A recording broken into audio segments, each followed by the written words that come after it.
Hare Krishna. Hare Krishna. This is Caitanya Carana dasa. I'm coming to you live from Sridham Mayapur, ISKCON Youth Forum, Sridham Mayapur. Today's discussion is going to be on the final instruction, cooperation.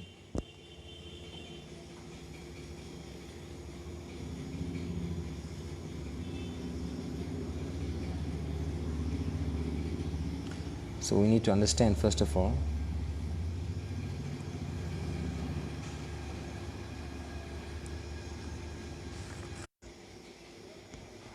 Hare Krishna. So we first of all need to understand what the importance of cooperation is in terms of our Krishna consciousness, etc. But we will begin by offering our praise to our spiritual masters. Om Ajnanatimirandasya Shalakaya Chakshurunmilitam Shri Caitanya Manobhistam Stapitam Yena Bhutale Swayam Rupa Gadamayam Dadati Swapadantikam Panchakalpatarubhyascha Kripa Sindhubhyevacha Patitanam Pavanebhyo Vaishnavebhyo Namo Namaha Jai Shri Krishna Chaitanya Prabhu Nityananda Shri Advaita Gadadhara Shivasadi Gaura Bhaktivinoda Hare Krishna Krishna Krishna Hare Hare Hare Rama Rama Rama Hare Hare. So, before I begin, I'd like to offer my respectful obeisances onto the lotus feet of Shri Shishamad Bhakti Charuswami Maharaj, who left this material world on the 5th of July, and he left a very big crater, a very big gap, a very big hole, but at the same time we always are connected to him, to his Vani, the many instructions that beg for his blessings always. So today's class actually is about the final instruction, and later on we'll speak about the final instruction and mood of Srila Bhakti Charuswami Maharaj. But the final instruction I'm talking about here, which is cooperation, is coming from Srila Prabhupada. So at the end of his life, when he was lying in his bed in Vrindavan, Srila Prabhupada made many comments, he made many statements, he spoke many instructions, and the very last thing that he was doing was to speak out, was to give a dictation of the Srimad Bhagavatam. That was his last activity. But during that time, Srila Prabhupada made mention of an instruction. It has become a very famous instruction, and it is taken by followers of Krishna consciousness of ISKCON as Prabhupada's last instruction, Prabhupada's final instruction. What was that? One of the very last instructions that Prabhupada spoke was, "Your love for me will be shown by how much you cooperate to keep this institution together after I am gone." Once, I was listening to a lecture by Srila Bhakti Swami, here in Mayapur actually, 2004, just after the installation of Panchatattva. And Srila Bhakti Maharaj says that in regards to how we are maintaining ISKCON, he mentioned that Srila Prabhupada is very concerned of how things are going and how things are being managed, and if we are following his instructions, if we are carrying out things as he had planned, he had envisioned. And then Maharaj says something. If you are in charge of some institution or some organization, wouldn't you be more concerned as to how things are running when you are not there rather than when you are there? In other words, how is the mood and mission being sustained and maintained? How is what you put into place being carried out successfully after your departure? So this is a very realistic concern of Srila Prabhupada. And to successfully match the mood of Srila Prabhupada, his mood and mission, we have to cooperate. So let's begin with the definition of cooperation. So in the dictionary, according to the Google search that I did yesterday, cooperation means the action or process of working together to the same end. It's not that different people are working and they're working at their own pace, on their own plan, and they're part of a group. When it comes to a group of people, like ISKCON is a group of people. There are many people involved. There are many ideologies. There are many thought processes. There are many belief systems. There's many egos involved. So all of this has to be taken into consideration, and we have to be cognizant of the fact that people are individuals. We have a large group of individuals from many, many backgrounds, and all of them have their own opinions. But when it comes to claiming to be part of a group, having a connection with that group, identifying with that group, and claiming to be a member of the group, we have to have the policy of that group as your mindset.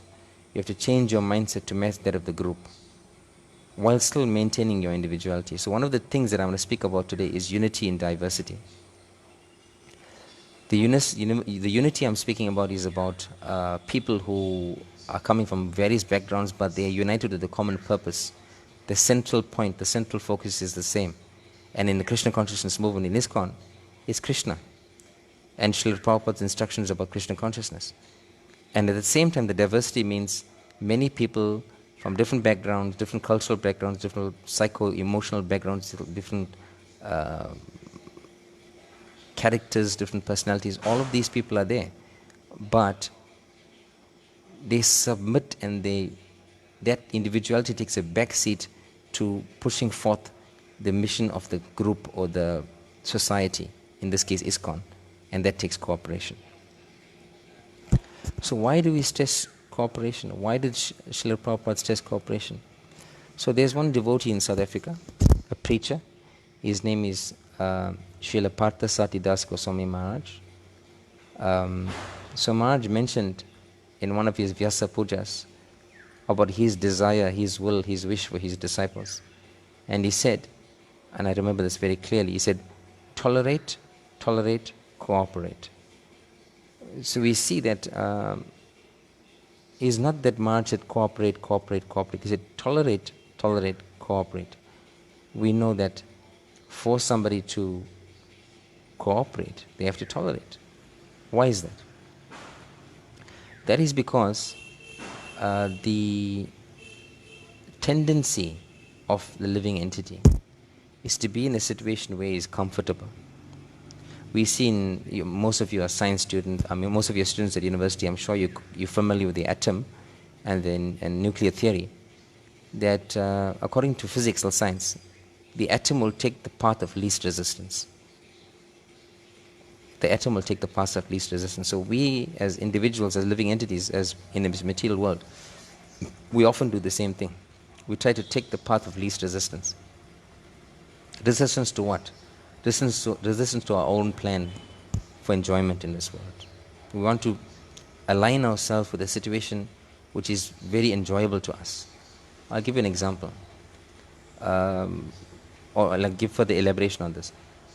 We join people who are more aligned to our way of thinking, who fit into our plan for sense gratification, who are of a similar mindset as us. But that's not what unity in diversity means. Unity in diversity means that even though you find people who have different mindsets, you adjust yourself, you adapt yourself, and you cooperate. And to do that, you have to tolerate. You have to tolerate your lack of adaptability to that person. You have to tolerate that person's lack of alignment to your mindset. Now, how to do that in a society like ISKCON? We have to keep Krishna in the center. So while you're making your adjustments, while you're making your changes in your alignment, you must always be aligned to the founder Acharya, that's Srila Prabhupada, and Krishna's will. These are very, very vital points.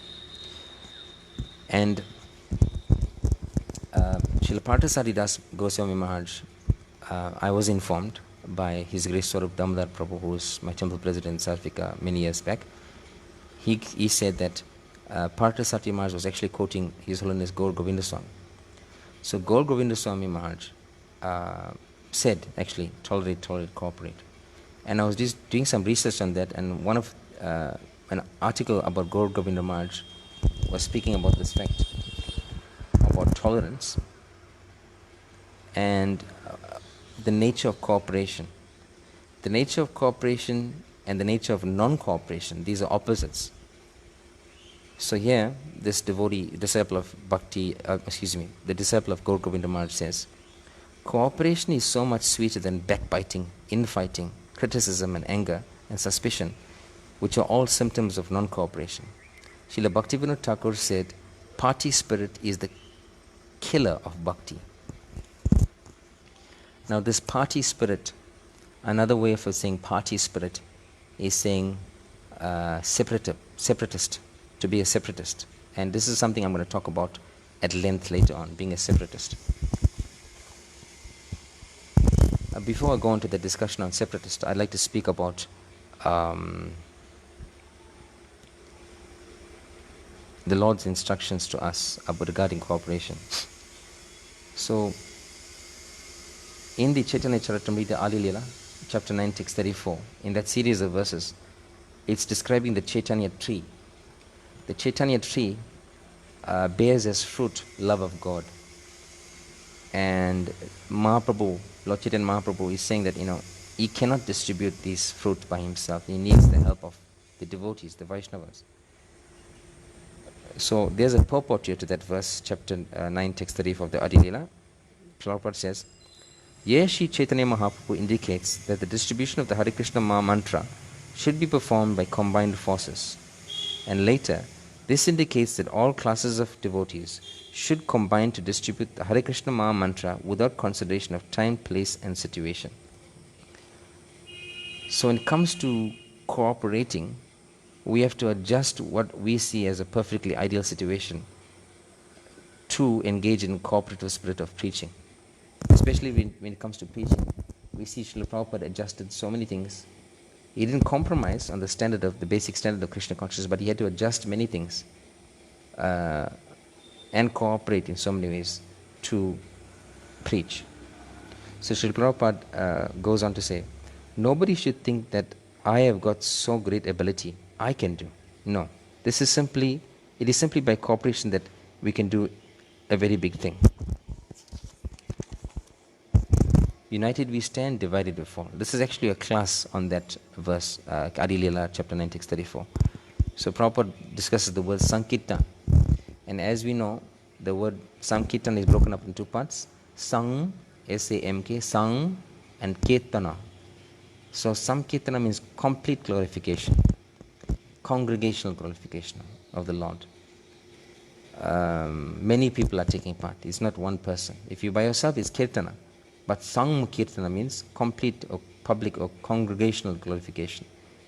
And to do that successfully, let's say somebody is singing, to sing successfully Hare Krishna Maha Mantra, you have to be singing the same melody. It's not like different people can sing different melodies. You have to sing the same melody.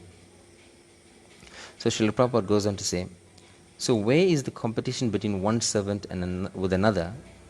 Even if there is competition, the center is Krishna. And the question that they ask is, who can serve more? So very interesting point here. Prabhupada is touching on our eternal identity. In the Caitanya Charitamrita, it's mentioned, Jivara Sarapahoy Krishnera Nityadas. That the eternal identity, the eternal position of the living entity is the eternal servant of Krishna. Krishnera Nitya Das. So it says in this verse, or this little shloka from Caitanya Charitamrita, Swarup. So they could be your temporary Swarup, your Swadharma, which is based on Varnashram. You're a Brahmachari, Grihastha, Vanaprastha, Sannyasi, Sudra, Vaishya, Kshatriya, Brahmana. Or beyond that, beyond this temporary manifestation, beyond this temporary understanding that we are a certain designation, is our eternal Swadharma. And the eternal Swadharma is we are eternal servant of Krishna. Now here the point Prabhupada is making, if there's two servants of Krishna serving the same master, where's the chance of competition? At the very most, they will be competing to serve Krishna better. And that's called spiritual competition. When we engage in spiritual competition, the lover tries the very best to serve the beloved. So in the case of Krishna and the gopis, all these gopis are trying very, very hard to be the best servitor of Krishna and serve Krishna with all that they have. And it's not like they're envious of each other. It's not like they're saying, oh, see how she's serving better than me. It's actually pleasure. When you see another gopi, when the gopis see another gopi serving Krishna, they are happy to see that. We see the material reflection of that, a perverted reflection is that when some people see another person doing something successfully or serving in a successful way, a material consciousness will be jealous, will be envious, will try to bring that person down and put their own efforts forward and promote their own efforts. So this does not exist in the spiritual realm. And in a society which is a spiritual society like ISKCON, it should not exist. So Prabhupada goes on to say, in competition there is the real form and the perverted form. In the real form, Krishna is the center, and in the perverted form, I am the center. So Prabhupada asks some of his disciples who are there, and I think it's Tama Krishna Goswami who answers. Yes. Prabhupada says geocentric, and the Tama Krishna says no, egocentric. So egocentric means it's based on you, I and mine. And Krishna-centric means Krishna is in the center. So you mentioned about unity and diversity before, and cooperation means a willingness to work with others irrespective of the differences. We see all the ISKCON, the Hare Krishna movement, is comprising, or it has many, many members, maybe hundreds and thousands of members, or hundreds of thousands of members across the world, maybe millions of members, I'm not sure the number, but many thousands of people are part of the Hare Krishna movement. Not everybody is the same. Different people have different mindsets, different specialities, different tastes. And this is not a bad thing necessarily. First of all, we are all eternally individual, as explained by Krishna in Bhagavad Gita chapter 2, text 12. That never a time was that I not exist, nor you, nor all these kings that have assembled to fight in this battle. So the individuality is highlighted. It's a fact, it's a spiritual fact that we are individuals eternally. But that's not necessarily a bad thing in the Krishna consciousness movement, because we can use that individuality to offer service to Krishna of different flavors, different rasas.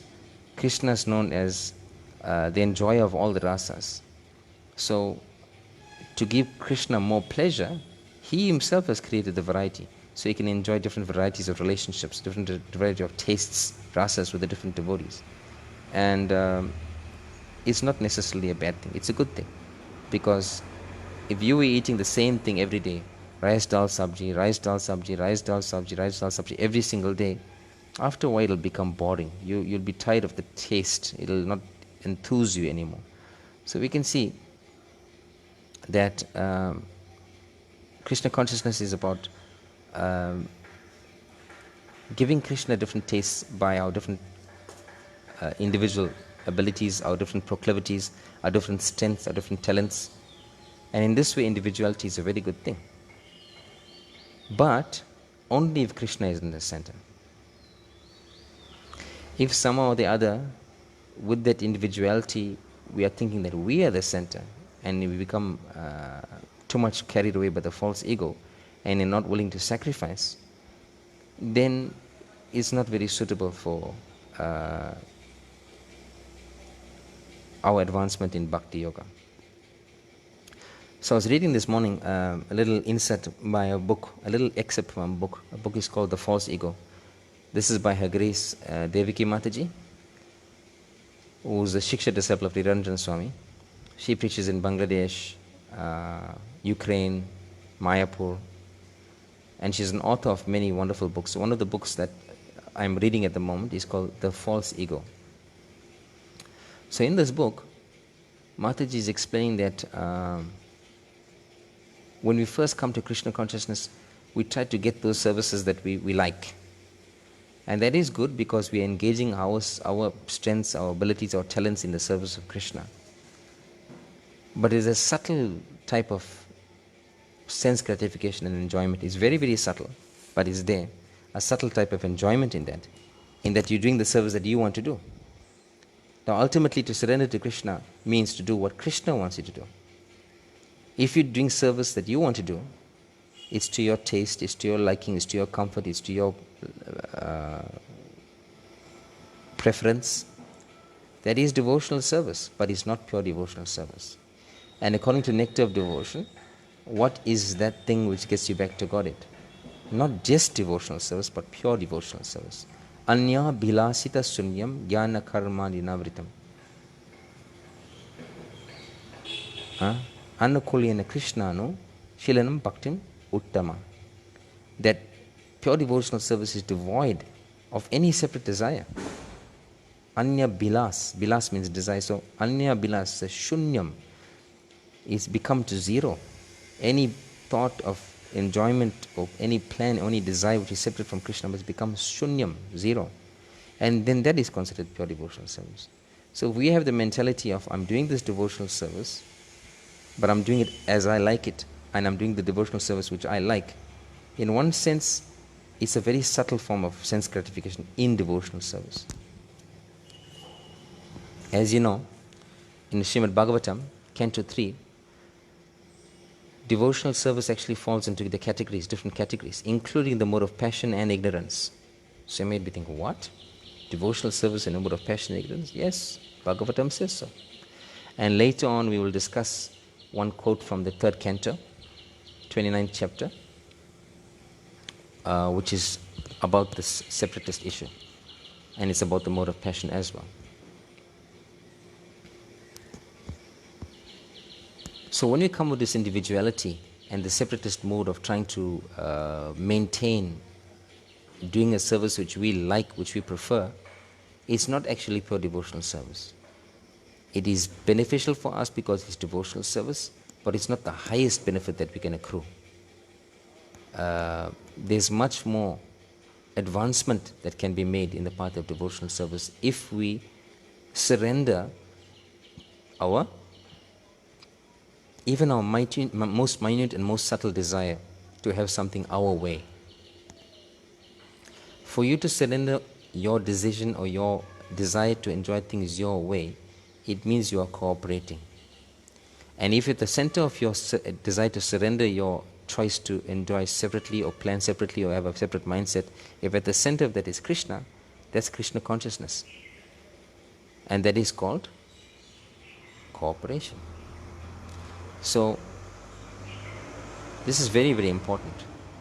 Surrendering your own desire and your own idea of how things must work and aligning yourself to Krishna's will, even if it means sacrificing your own interests, that is called cooperation. So, we see that we've defined pure devotional service. Now, in the system of serving according to your own proclivity and preference, you may come across people in your environment as a devotee in your service area who are actually of the same mindset. They would like to do things according to their preference and their taste and their choice. Although that's allowed, although that is okay, that's good, that's acceptable, you'll benefit from that, but it's not the highest. So, how to develop this cooperative spirit? When we see that people in our environment, in our service environment, are not following things exactly as we are doing and not following my way, we have to tolerate. We have to be accommodating. We have to be appreciative. One of the main ways in which cooperative spirit can be generated and built up and sustained and maintained and increased is by a feeling of appreciation. We appreciate that this devotee in my service circle, in my service area, is a part and parcel of Krishna. They are offering service to Krishna according to their talent and their ability. So let me adjust my way of thinking and my way of doing things and see if I can align myself with them. Now, a very important point of consideration comes up at this point. And we'll begin with a little story. In the Ramayana, there was a bridge that had to be built from India to Lanka, from the shores of India to Lanka, across the ocean actually. And Lord Ramachandra, by his potency, by his blessings and mercy and will, he arranged that all of these stones, boulders, etc., that were thrown into the ocean floated actually.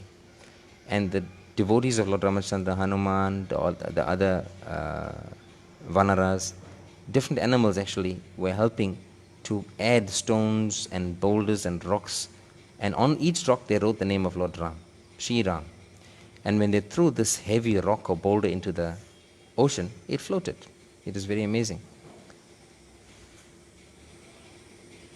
So like I mentioned, besides the Vanaras, and like the powerful Hanuman was carrying mountain peaks and whole mountain tops and throwing them into the ocean, and they were floating.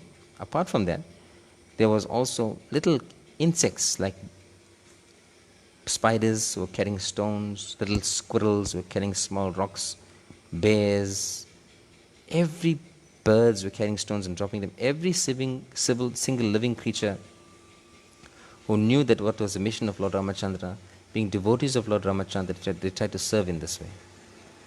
So, amongst these creatures was a squirrel. And this squirrel was carrying rocks in his paws, walking on his hind legs or maybe in his mouth, running to the edge of the ocean and dropping them in the water. And these rocks and pebbles and stones were floating. Now, because the squirrel is very small, and the other animals and builders of the bridge were very big. For example, Hanuman is huge. He was taking on his expanded form. Many times he almost tramped on the squirrel. And at one point he got really frustrated and angry with the squirrel. He says, "What is wrong with you? Can't you see you're on my way? Why didn't you just get out of the way and let us do the real work?" So Lord Ramachandra heard this and he wasn't pleased. So he said to Hanuman, "Hanuman, you see this squirrel? According to his capacity, he's carrying a maximum amount and weight and load of stones to build this bridge.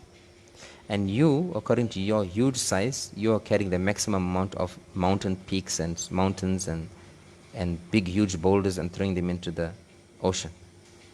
But the thing is, I appreciate both of your services equally, because both of you are working to the maximum of your ability. So, what is the moral of the story? That we have to appreciate everybody's service to Krishna. If we are genuinely keeping Krishna in the center, that won't be a problem. If you are generally maintaining that I'm doing the service for Krishna, and everybody in my service circle is doing their service for Krishna, they will do it in a happy, cooperative spirit. Now, what is the value of that?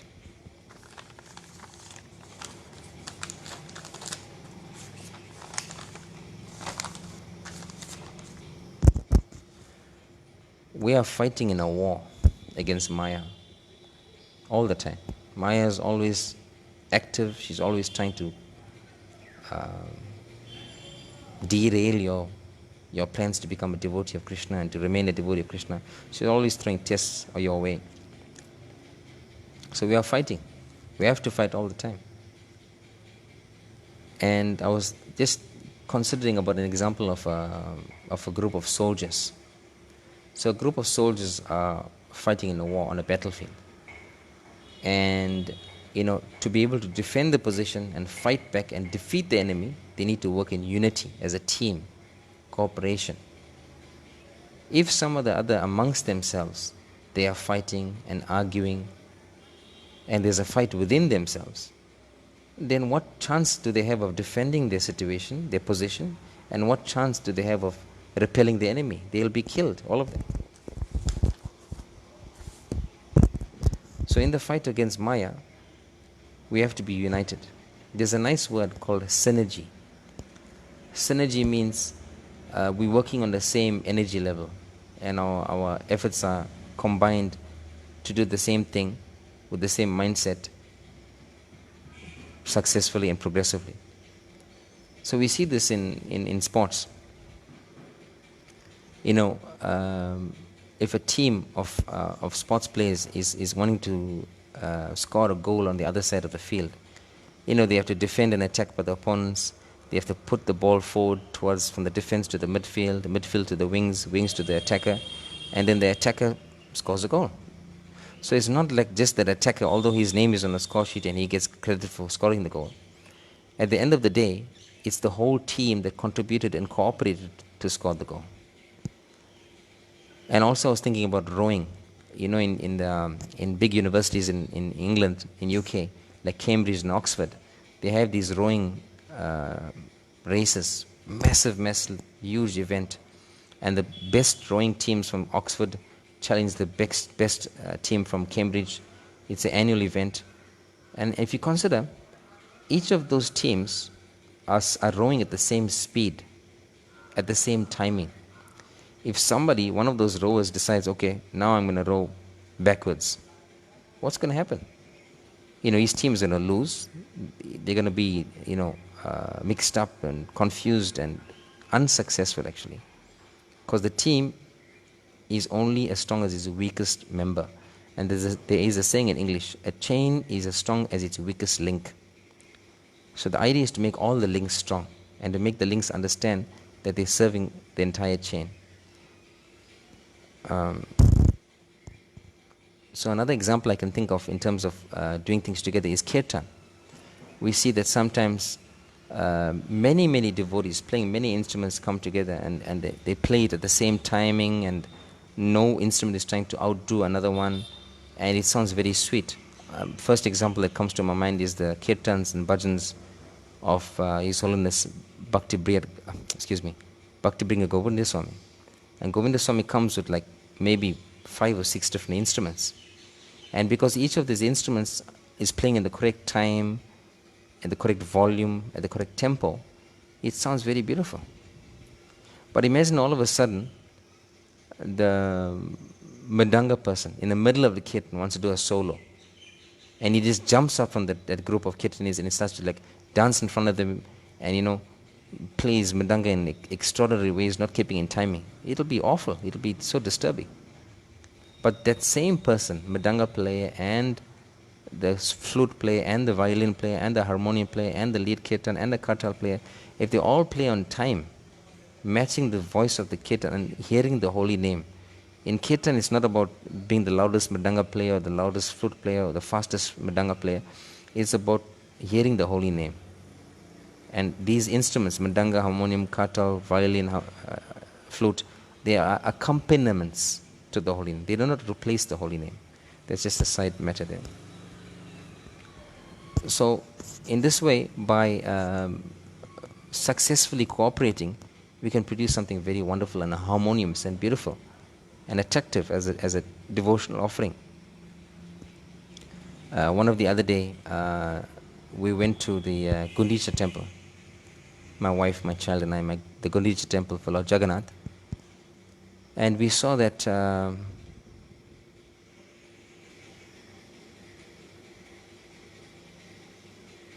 one of the devotees, I think it was, yes, it was Kamal Gopal Prabhu. Kamal Gopal Prabhu was singing kirtan, he was leading kirtan. And he had a few accompaniments. He had a flute, he had a sitar, a harmonium, kartals, mridanga. And each of those instruments was playing in time, was playing as a team, understanding that they're part of a team. Nobody was trying to outdo each other. Everybody had their turn to do something, a solo, a little bit of a solo. But at the ending touch, it was the Jagannath Astakam that we heard. It wasn't like, at the end of the Jagannath Astakam, we thought, wow, that was such a nice flute performance, or that was such a nice sitar performance by Sri Bhakti. No. They performed very well, but as a group. That is the meaning of Sankirtan. Congregational chanting together as a devotional offering. And I'm into musical instruments and music, so I appreciated that very much. And on the way back, my wife mentioned to me that I feel it was kind of musical. I said, yes, it is a musical presentation, but it was done with devotion, so I'm sure Lord Jagannath was pleased. So cooperation is vital, it's essential. We need to understand that the common enjoyer of our service, all of our individual services, is Krishna. And so long as we keep Krishna in the center, everything will be fine. There will be no problem. There will be no shortage of happiness, successful service, pleasure of Krishna, satisfaction amongst the devotees. If you consider some devotional offering to the Lord, let's say you're cooking something in the kitchen, some feast.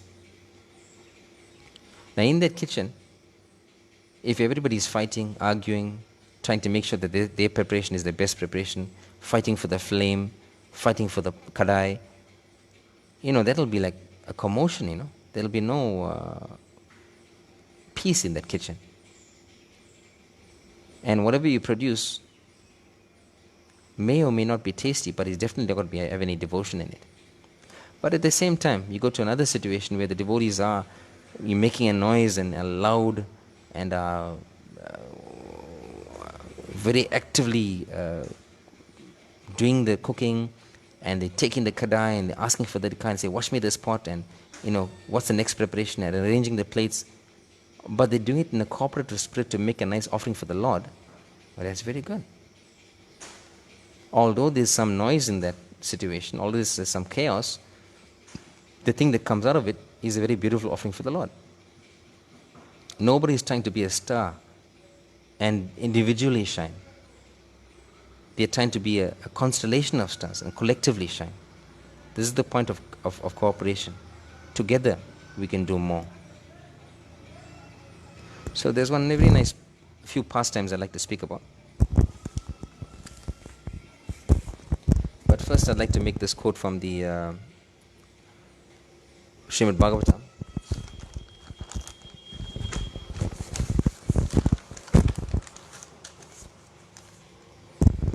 So in the Srimad Bhagavatam, Canto 3, Chapter 29, verse 9, purport, the verse and the series of verses is speaking about devotional service in the mode of passion, and the example is given of a separatist. Separatist means somebody who's doing their activity but with their own plan in mind, with their own ideology in mind, with their own mindset in mind. So this is what Srila Prabhupada says in the purport of Canto 3, Chapter 29, Text 9. Prabhupada says, when the devotee has an interest or will different from the interest of the Supreme Lord, his mentality is that of a separatist. And Prabhupada goes on to explain that this is born from the mode of passion. If you want things the way you want it, you're not willing to adjust. I mentioned earlier to you that I was reading a book called The False Ego by Devaki Mataji. And she says that, the beginning stage, this idea to have your own feeling or plan or preference, that's called karma mishra bhakti. That it's mixed devotional service. It's not pure. It's not entirely or exclusively for Krishna's pleasure.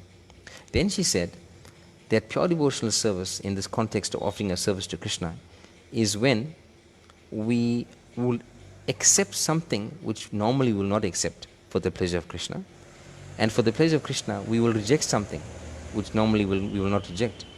Why? Because normally we will accept and reject these things on the basis of our sense gratification. But for Krishna's sake, we will do the opposite. That which is sometimes displeasing to us, we do that. And that which is pleasing to us, we reject. So she quoted a very nice quotation from the Caitanya Charitamrita describing Srimati Radharani. And Srimati Radharani is saying that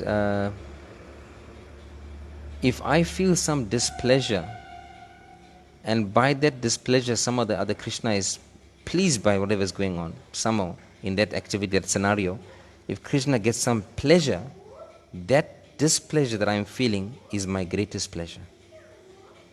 So this is Radharani, of course. We're not on her level, and we shouldn't be artificial. But we can always adjust ourselves, little by little, make concessions. Once His Holiness Radhanath Swami Maharaj was giving a lecture to brahmacharis about Grihastha Ashram. And Maharaj says that Grihastha Ashram is all about adjusting and adjusting and adjusting and adjusting. And I can testify as a Grihastha myself, that's what it's all about. One of the biggest tests of your cooperative spirit is to be in householder life. Because you're living, 24 hours a day, 365, with another mind, with another set of false ego, another set of senses, another body, another mind, and that's in very close living quarters to you, and you have to adjust in so many ways. And that person has to adjust in so many ways. And this adjusting by the husband and the wife, that is called cooperation. If we adjust in that way, the husband and wife, for the pleasure of Guru and Krishna, that cooperative spirit is called devotional service. And this is the way it works. This is how you have a successful Grihastha ashram, by cooperating together for the service of Guru and Krishna. We consider in a Guru-disciple relationship, there has to be cooperation. It's described that the relationship within the Guru and Krishna is very much like marriage. It's for a lifetime. The disciple has to surrender to the will of the spiritual master and serve him. So in many ways it's like a marriage, it's like a lifetime commitment. And you have to cooperate. If the spiritual master says that he wants things done in a certain way, as a disciple who's trying to be fixed up and sincerely following, you have to listen to the order of the spiritual master and carry it out. And in carrying it out, you may have to deal with your God family, your God brothers and God sisters. Their idea of how things are done may not agree with yours. But for the pleasure of the spiritual master, you have to do it. So which brings me to a story, a very nice story. Once one guru was in his ashram, and some disciples came to see him, and they wanted to please this spiritual master, the guru, by massaging different parts of his body. But each one of them wanted to outdo or outperform the other disciples. So that each person was massaging very, very hard, very, very powerfully, very strongly, violently actually. And the spiritual master was saying, "You're hurting me, you're hurting me, you're hurting me." And eventually he died. So the moral of the story is, service means serving according to the beloved, according to the receiver of service. It's not like according to our plans. The more we serve according to our own plans, we'll see that we're in a non-cooperative, separatist mood, and that is not pleasing to Guru and Krishna, and not pleasing to Prabhupada, and not according to Prabhupada's last wish, last instruction, which was, cooperate to show your love for me.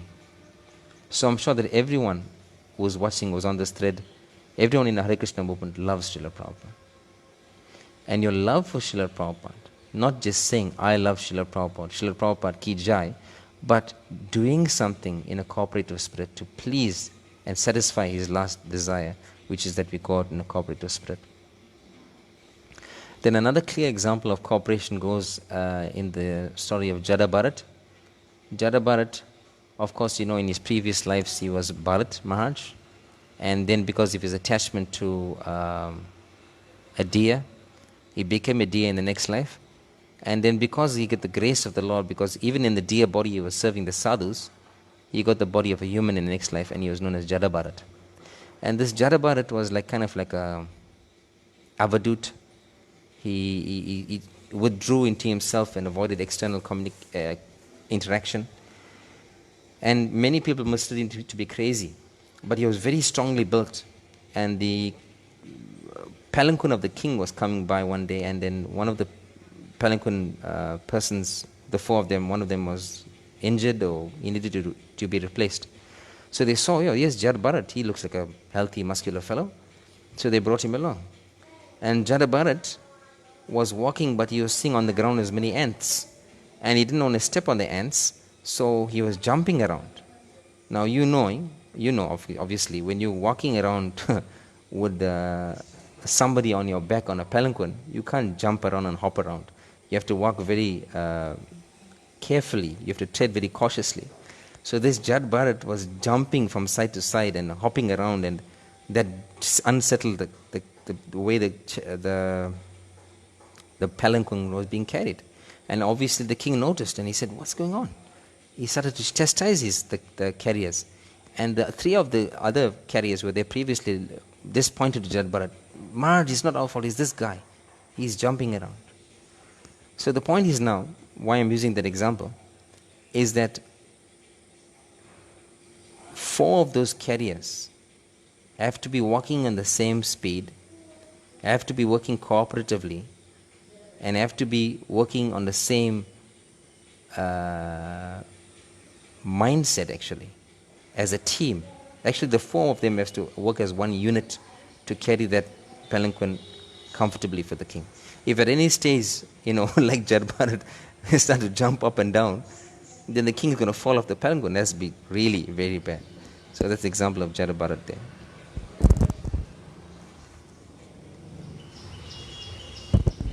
So at this stage, I'll request if there's any questions or comments by the devotees who are online, please submit your questions and comments on cooperation, and I can try and answer your questions for you. In the meantime, we'll continue the discussion for a short while.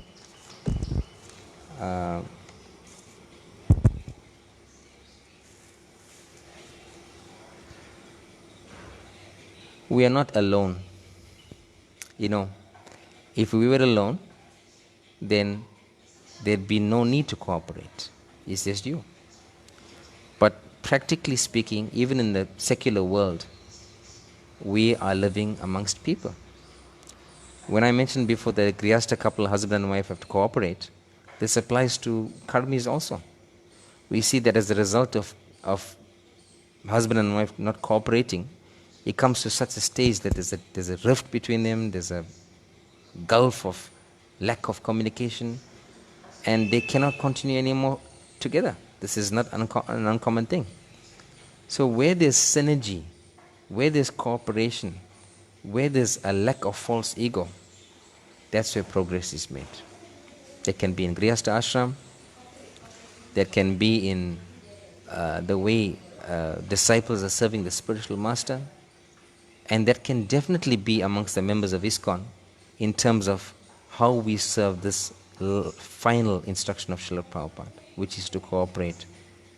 I mean, we all love Srila Prabhupada. I love to think that I love Srila Prabhupada. But if I introspect and ask myself, how much am I cooperating for his pleasure? What am I actually sacrificing in terms of my own selfish interest for Srila Prabhupada? I can honestly say I'm not doing my best. Because to fulfill that instruction of Srila Prabhupada and actually cooperate and to show him that love, we have to be willing to tolerate. And I find in my case personally, there's many occasions when I find myself I'm intolerant, and I don't sacrifice that false ego as much as I can. You must understand that whenever you get a chance for your tolerance to be tested, it's a great mercy of Krishna. It's a great mercy of Krishna. Tolerance is not easy. That's why Krishna says in Bhagavad Gita chapter 2 chapter 2 text 14, Matra sparshastu kenteya shitoshna shukha dukkada agama paino nitya stang titiksha sabharta. He says, just try to tolerate without being disturbed. These dualities, heat, cold, happiness, distress, they come and go like the coming and going of the winter season and summer seasons. We should not be overwhelmed by them, but just try and tolerate it. Interesting that Prabhupada says the word try. It's kind of like an acknowledgement by Srila Prabhupada that tolerating is not easy. But to the degree that we are tolerant and we accept the situations that are placed in our lives as gifts from Krishna, as opportunities to progress, then we will advance in our Krishna consciousness and we will be able to cooperate. But before that cooperate has to come tolerate. Tolerate, tolerate, cooperate. So I'm requesting once again if there's any questions from the devotees, because I'm going to end now. I don't want to waffle on unnecessarily. I'm sure you have things to do as well. So we will end here because I see there's no questions at this stage. If there's any questions in the comment sections later, I will answer them in the comments as well. Thank you very much. Please tolerate, tolerate, cooperate. Srila Prabhupada ki jai.